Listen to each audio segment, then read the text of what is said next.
Bonjour à tous. Bonjour. Avant de démarrer, est-ce que quelqu'un peut mettre un petit message ou un pouce pour savoir si vous nous entendez et aussi si vous voyez la présentation? Ok, nickel. Donc on va attendre un petit peu le temps de laisser le temps aux gens d'arriver et puis après on va débuter.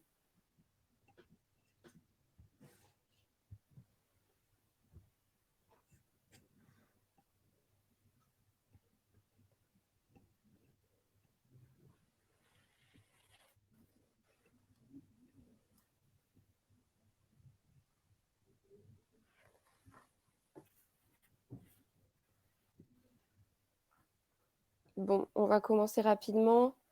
Donc bonjour et bienvenue à tous pour ce live. Donc je vais commencer par me présenter et présenter l'entreprise très rapidement. Donc, moi, c'est Jeanne de Cherry Peak. Donc, Cherry Peak, c'est une plateforme de freelance spécialisée dans la tech et la transformation digitale. Donc, nous, notre but, c'est de vous trouver des missions qui vous correspondent en vous mettant en relation avec les clients finaux. Mais aussi, on veut également vous accompagner sur tous les aspects de votre vie d'indépendant. Et donc, c'est pour ça qu'on va trouver des partenariats avec différents acteurs aux valeurs qui nous ressemblent, mais surtout qui peuvent vous aider. Donc aujourd'hui, on va accueillir Joseph de Goodvest. Donc je vais lui laisser la parole pour qu'il vous explique pourquoi et surtout comment faire fructifier votre argent tout en préservant l'environnement. Donc n'hésitez pas à poser toutes vos questions dans le chat. Nous, on essaiera d'y répondre du coup avec Joseph au fur et à mesure de la présentation ou alors à la fin, on fera un petit temps de questions-réponses. Et puis voilà, du coup, je laisse la parole à Joseph. Merci beaucoup, Jeanne, pour cette introduction. Merci beaucoup à tous d'être là. Donc, je suis ravi d'animer ce webinaire. Donc, je me présente, je m'appelle Joseph Chauffetti, je suis le cofondateur et le CEO d'une fintech et d'une entreprise à mission qui s'appelle Goodvest, qui propose de l'épargne responsable. Et je vais vous expliquer donc ce que ça veut dire pour nous après. Pour faire un petit point juste sur le lien et sur la logique de ce webinaire, pourquoi investir et comment investir lorsqu'on est freelance. La première chose, c'est que en tant que freelance, vous pouvez avoir des revenus qui sont parfois irréguliers, avec des grosses rentrées d'argent qui sont ponctuelles, et parfois des périodes qui sont un peu plus calmes, où vous n'avez pas un revenu régulier, comme on peut en avoir un lorsqu'on est salarié. Un second point également, c'est qu'il n'y a pas non plus la sécurité de l'emploi qu'on peut avoir lorsqu'on est salarié. Certes, ça apporte une grande flexibilité, mais vous avez des conditions qui peuvent être parfois un petit peu instables. Vu qu'on ne sait pas de quoi demain est fait, on l'a très bien vu pendant cette crise du Covid, c'est bien du coup de se sécuriser et de sécuriser une partie de ses revenus pour les garder pour des périodes qui vont être peut-être un petit peu plus instables. Et ces revenus, si vous les sécurisez, si vous les faites fructifier, peuvent devenir eux-mêmes une source de revenus supplémentaires. Et ça peut vous aider à construire du coup votre patrimoine sur le long terme. Donc ça, c'est le premier point. Pourquoi investir quand on est freelance et pourquoi investir responsable? Alors, bon, on le sait, l'enjeu du 21e siècle, ça va être la transition écologique, également la transition sociétale. Notre épargne, en fait, sans qu'on le sache, est investie dans des entreprises qui ne sont pas forcément en accord avec nos valeurs. Je ne sais pas si c'est le cas pour certains d'entre vous, mais quand je pose la question autour de moi et que je demande est-ce que vous savez où votre argent est investi, c'est assez rarement le cas, en fait. On ignore souvent où notre argent est investi, et en fait, il y a moins de 25% des fonds qui vont exclure le charbon. Je vais revenir là-dessus dans un second temps. Le point est qu'en fait, on s'engage dans notre vie personnelle pour avoir un impact moins négatif, plus positif, en prenant le vélo, en prenant les transports en commun, en ayant des petits réflexes comme éteindre la lumière, fermer le robinet. Enfin, c'est des choses qui peuvent paraître évidentes, mais ces actions qui ont certes un impact positif ont un impact qui est vraiment parfois détruit par notre épargne et par la manière dont elle est investie. Donc, c'est important d'en prendre conscience. D'autant plus que, je vais revenir là-dessus après, investir de manière responsable, ça ne veut en aucun cas réduire la performance. Donc tout le monde y gagne, entre guillemets, entre vous et la planète. Ensuite, du coup, sur l'impact de l'épargne. Aujourd'hui, du coup, on a une majeure partie de l'épargne qui investit dans des secteurs néfastes, dans les énergies fossiles, dans l'armement, dans le tabac, sans même qu'on le sache. Et l'empreinte carbone de l'épargne d'un Français, elle a été calculée du coup par l'Oxfam suite à différents rapports de différents fournisseurs de données comme Carbone 4 Finance. Cet impact, on l'estime à 11 tonnes de CO2 par an, ce qui représente en fait une dizaine d'allers-retours Paris-New York. Donc c'est considérable. Et comme je vous le disais, il y a moins de 25% des fonds qui vont exclure le charbon. Donc c'est assez problématique. Donc 5 conseils ensuite pour reconnaître une bonne solution d'épargne. La première chose, c'est de savoir où va son argent. Je vais prendre quelques exemples. Aujourd'hui, on a des produits qui sont beaucoup plus transparents que d'autres. On a par exemple le livret A et les fonds en euros dont on ne sait pas aujourd'hui où est investi l'argent. Les banques sont assez opaques là-dessus, la Caisse des dépôts aussi pour le livret. Les assureurs pour les fonds en euros sont assez opaques et on n'a pas de garantie en fait sur l'exclusion de certains secteurs dans ces produits. Il y a d'autres types d'investissements qui vont être beaucoup plus transparents. Je pense par exemple au crowdfunding equity. Donc, ça va être tout ce qui va être aussi plateforme d'investissement participatif. Vous en connaissez sûrement quelques-unes. On a Ulule qui a plutôt la forme de récompense plutôt que d'investissement. On a d'autres plateformes qui sont comme Lita.co, comme We Do Good, qui, elles, sont vraiment des plateformes d'investissement. Et elles conviennent pour une petite partie de l'épargne, parce qu'aujourd'hui, c'est de l'investissement qui est illiquide. Et donc, voilà, vous n'avez pas aujourd'hui forcément de certitude sur le moment où vous allez pouvoir récupérer cet argent pour une partie de cet investissement. Et pour l'autre, en fait, c'est de l'argent qui est tout simplement bloqué sur une longue durée. Donc, ça convient pour une petite partie de l'épargne, là où vous voulez avoir un impact très ciblé, en choisissant vraiment une entreprise, un projet qui vous tient à cœur.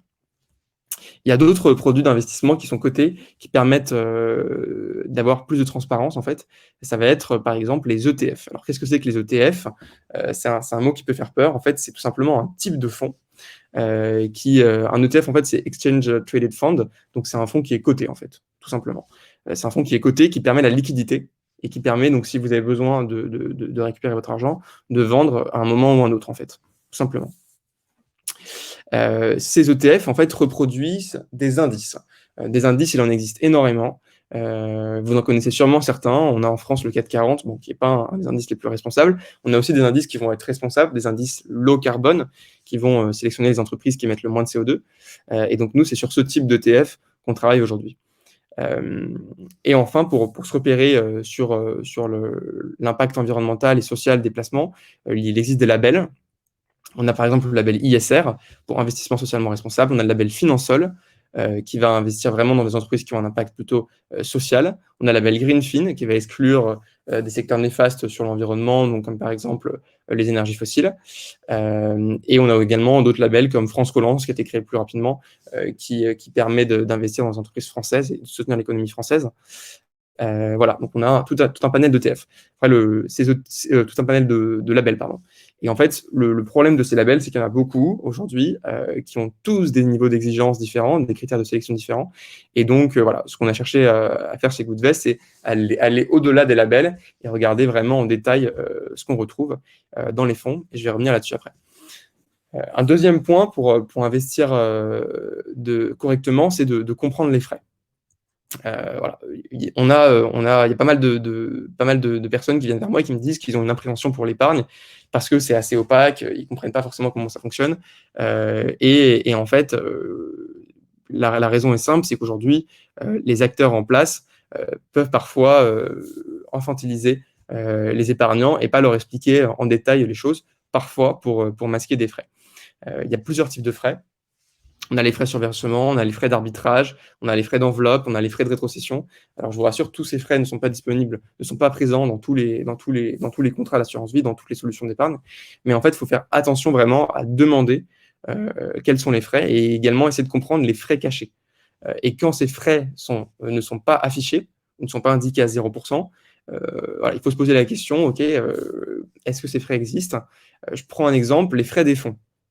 Lorsqu'on va investir dans une assurance vie, les frais des fonds sont souvent masqués, ils ne sont pas affichés. Il faut aller regarder dans les détails des conditions générales, il faut aller demander la feuille qui indique les tarifs des fonds. Et souvent, ces fonds ne sont pas affichés. Quand ils ne sont pas affichés, c'est souvent qu'il faut se poser des questions.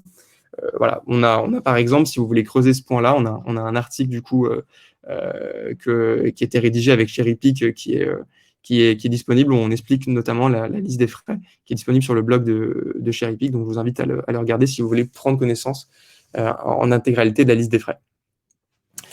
Le troisième point, c'est pour combien de temps vous investissez et pour quel montant.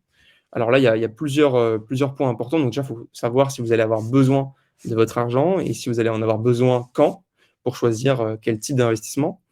Il y a des enveloppes qui conviennent plus pour des durées que d'autres. Si vous voulez vraiment, déjà, il ne faut pas investir pour une durée de 3 mois ou 6 mois.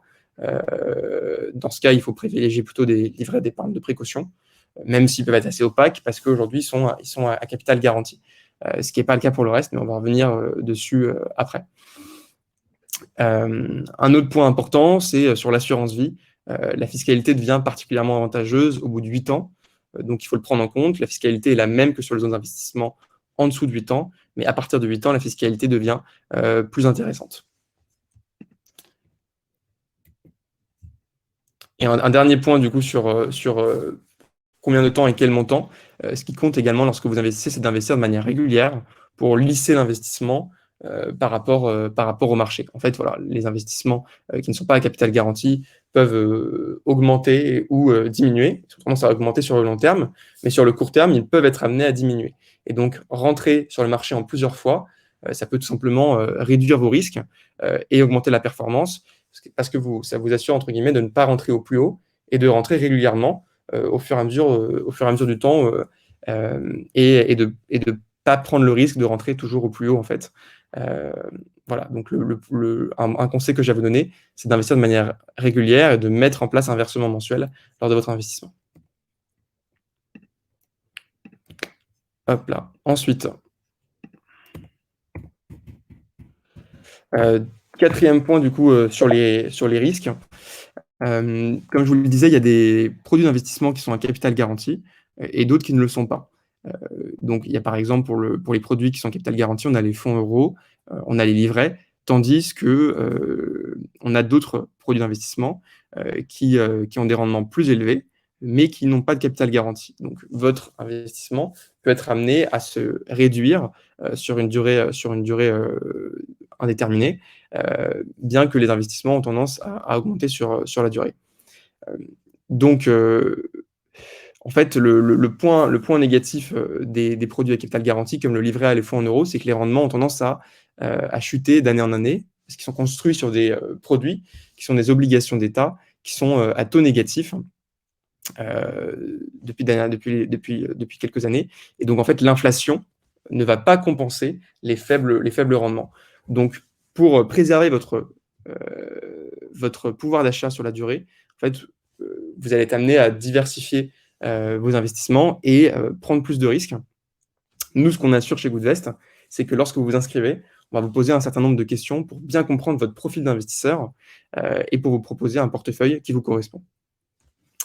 Le cinquième point sur l'investissement responsable, la performance. On peut avoir tendance à penser en fait qu'investir de manière responsable, ça réduit la performance. C'est une idée reçue qui est fausse. Il y a beaucoup d'études sur le sujet, notamment il y a une analyse de l'université d'Oxford qui montre que dans 80% des cas, l'investissement responsable a tendance à surperformer. Et c'est logique parce qu'en fait, on repose sur des secteurs porteurs comme les énergies renouvelables, la santé, et c'est des secteurs qui ont également tendance à attirer plus les talents et les consommateurs. Je reviendrai dessus tout à l'heure avec un autre exemple. J'ai ma collègue qui est en train de s'étouffer. J'espère que ça va pour elle. Elle ne revient pas, je vais devoir aller voir. Ensuite, donc, qu'est-ce qu'on propose du coup chez Goodvest ? On vous propose de vous construire un portefeuille sur mesure qui correspond à vos besoins et à vos valeurs. On a créé les premiers portefeuilles d'épargne qui sont à une trajectoire de réchauffement climatique estimée de maximum 2 degrés. On l'a fait en collaboration avec Carbone 4, donc le cabinet de conseil qui a été cofondé par Jean-Marc Jancovici. qui est un scientifique qui s'intéresse depuis très longtemps à ces questions, environnementales. Et en fait, avec eux, on va analyser l'empreinte carbone des entreprises, vraiment sur toute la chaîne de valeur. Pas uniquement, par exemple, je prends un exemple pour la production de véhicules, pas uniquement sur la production de véhicules, mais également sur les émissions de CO2 que dégage un véhicule pendant qu'il roule. Donc vraiment, on va analyser l'empreinte carbone sur toute la chaîne de valeur, et ça, c'est un point qui est très important. On l'a inclus, du coup, dans notre solution de construction de portefeuille pour le prendre en compte comme un critère essentiel. Le deuxième point, c'est qu'on va exclure les secteurs néfastes, comme les énergies fossiles, le tabac et l'armement, et on va vous indiquer en toute transparence les secteurs dans lesquels vous êtes investi. Le deuxième point, c'est la transparence sur les frais. Donc chez Goodvest, on se rémunère avec une commission du montant sous gestion qui est de 1,8%, tout compris. La moitié de ces frais revient à Goodvest et l'autre moitié revient au fournisseur et à l'assureur. C'est un point très important parce qu'on ne touche pas de rétrocession. En fait, sur le marché, et ça c'est un autre point qu'on va développer également dans l'article, c'est qu'il y a des rétrocessions. Les solutions d'épargne se rémunèrent en partie de rétrocession. Donc, c'est des frais des fonds qui leur sont reversés, qui se rémunèrent via leurs fournisseurs. C'est un point qui peut être embêtant parce que ça peut retirer un peu d'indépendance dans la prise de décision des gérants d'épargne. Nous, aujourd'hui, donc, on ne touche pas de rétrocession, on a fait un trait dessus, comme sur d'autres types de frais qui sont affichés du coup sur la présentation. On a fait un trait dessus, ça nous permet d'être totalement indépendant dans notre décision d'investissement et d'être totalement aligné avec les intérêts de l'épargnant et pas avec les intérêts de nos fournisseurs, car ils ne nous rémunèrent pas. Aujourd'hui, du coup, pour vous donner un ordre d'idée, les frais des fonds en moyenne sur le marché sont entre 1 et 2%, tandis que chez Goodvest, on est sur des ETF principalement et sur des fonds en part nette de rétrocession qui sont entre 0,3 et 0,6%. Donc qui sont bien inférieurs au prix du marché, ce qui nous permet d'être à 1,8% tout compris, frais des fonds inclus, ça c'est important de le dire, par rapport à la moyenne du marché qui est entre 3 et 4%. Donc beaucoup de chiffres assez compliqués, mais encore une fois, le point à retenir, c'est de vraiment se renseigner, d'aller essayer de comprendre quels frais vous payez, même si ça peut paraître compliqué. Creuser un petit peu la question, demandez tout simplement à votre banquier, demandez à votre conseiller, et vous allez tout de suite voir si c'est une solution qui est transparente ou pas sur les tarifs. Dernier point, du coup, sur la performance. Donc, chez Goodvest, on vise des rendements moyens entre 4 et 12% par an, selon le profil de risque. Donc, plutôt 4% pour les profils les plus sécurisés, plutôt 12% pour les profils qui sont les plus aventureux. Et là-dessus, voilà, chez Goodvest, on fait une recommandation sur le profil de risque qu'on vous conseille de prendre étant donné votre situation, donc vos revenus, la durée de votre investissement que vous visez, votre situation personnelle. Donc ça, c'est un point assez important. On a une dimension de conseil là-dessus également. Et sur la performance de l'investissement responsable, pour être sûr que c'est vraiment un point qui a été compris par toutes et tous, je vais prendre un exemple en fait, tout simplement. On a une entreprise allemande qui s'appelle Volkswagen qui a perdu 40% de sa valeur pendant sa valeur boursière suite au Dieselgate. Donc le Dieselgate, je ne sais pas si vous vous en souvenez, mais n'hésitez pas à regarder sur Internet si vous voulez regarder. C'est un manque de transparence en fait sur certains constructeurs concernant leurs émissions de CO2. Et en fait, ce type de controverse en fait vient bien sûr dégrader la performance. Et c'est ce type de controverse justement qu'on va aller éviter dans les entreprises qui s'engagent sur des questions environnementales, sociales et également sur des questions de transparence. Donc c'est ce qui permet de réduire la volatilité et d'augmenter la performance, ce qui a été montré du coup par différentes études. Voilà, donc maintenant je vais pouvoir répondre à toutes vos questions si vous le souhaitez.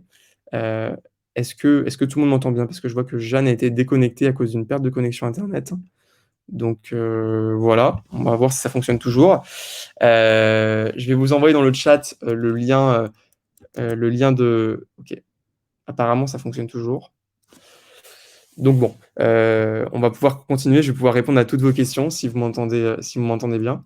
Je vais vous envoyer également, si vous souhaitez bénéficier de 3 mois de frais de gestion offerts à l'ouverture de votre compte avec Cheripi, je vais vous envoyer le code le lien qui est un lien de parrainage du coup, et je vais pouvoir répondre à toutes vos questions.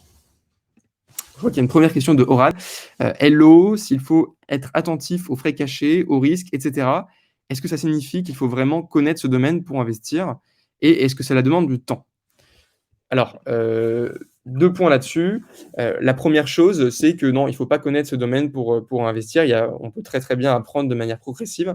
Et la deuxième question, c'est est-ce que ça demande du temps? Effectivement, et c'est pour ça justement qu'il y a des solutions comme Goodvest qui existent, qui peuvent vous aider du coup à appréhender ces questions et à optimiser votre temps, parce qu'on fait une simulation, en fait, on vous construit votre portefeuille suite à un questionnaire qui va vous prendre entre 5 et 10 minutes. Donc, ça ne demande pas énormément de temps.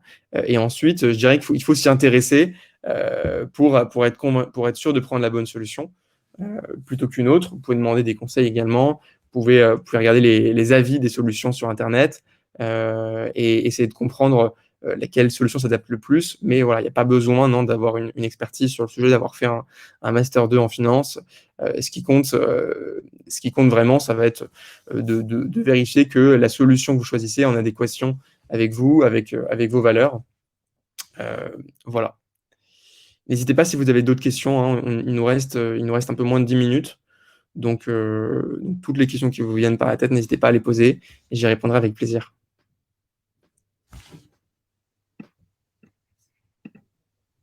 Bon, en attendant, merci Joseph pour toutes ces explications et ces astuces. Donc oui, n'hésitez pas à poser des questions à Joseph du coup dans le chat, c'est le moment pour.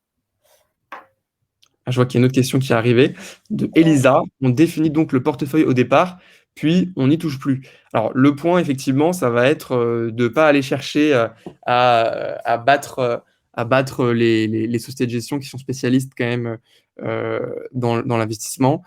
On recommande de ne pas spéculer, en fait, hein, de ne pas faire du trading. On ne fait pas de trading chez Goodvest. On ne va pas faire du trading, du day-to-day trading comme d'autres applications peuvent le proposer. On considère qu'en fait, si on veut réduire le risque et augmenter la performance, il faut avoir une stratégie d'investissement et s'y tenir et ne pas également réagir, bien gérer ses émotions en fait, ne pas réagir à une importante hausse des marchés ni à une baisse des marchés. Il faut se tenir à notre stratégie du début à la fin parce qu'en fait, lorsqu'on écoute trop ses émotions dans l'investissement, les émotions, c'est vraiment notre pire ennemi. C'est souvent à ce moment-là, en écoutant nos émotions, qu'on fait les mauvais choix dans l'investissement. Donc, il faut se baser sur du concret, en fait. Et donc, on crée un portefeuille au départ. Chez Goodvest, vous avez quand même la possibilité, si vous le souhaitez, de modifier votre portefeuille, mais il faut le faire uniquement si votre situation personnelle évolue, pas uniquement si vous pensez que les marchés vont plus monter ou vont plus baisser. Il faut le faire uniquement si, voilà, par exemple, vous avez une nouvelle source de revenus, vous pouvez vous permettre de prendre plus de risques. Au contraire, vous avez plus d'incertitudes, donc vous souhaitez diminuer votre risque, mais il faut s'y tenir une fois qu'on a défini un portefeuille au début. Et ça, c'est chose qu'on fait avec vous.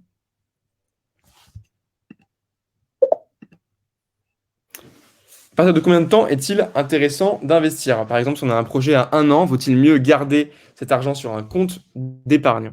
Alors, sur un projet inférieur à 1 an, ouais, on va recommander plutôt de garder votre argent sur des livrets.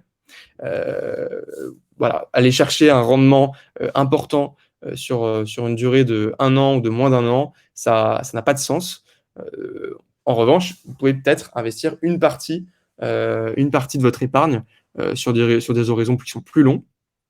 Mais voilà, moi, je ne vous conseille pas d'investir pour une durée inférieure à 1 an. C'est important d'avoir une vision de long terme ou au moins moyen terme. Après, on a des portefeuilles de différents risques chez Goodvest qui vont d'un portefeuille plutôt sécurisé à un portefeuille qui va être plutôt aventureux. Donc, sur une durée de plus d'1 an, ça serait intéressant de placer une partie de son épargne sur un portefeuille sécurisé, oui, tout à fait.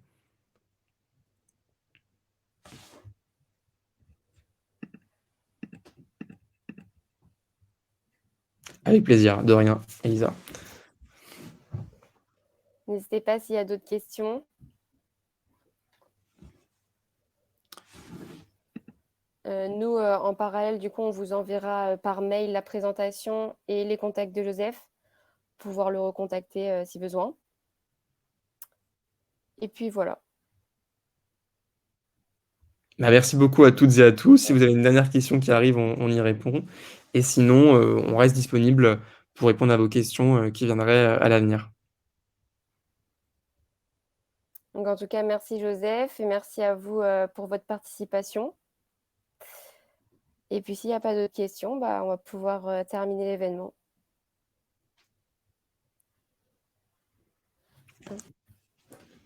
Merci beaucoup, très bonne journée. Ah, il y a une autre question? Une autre question qui vient d'arriver ou pas? Non, c'est bon. C'est un pouce en l'air. Très bonne journée. Nickel. Bonne journée à tous. Au revoir. Et bon appétit du coup.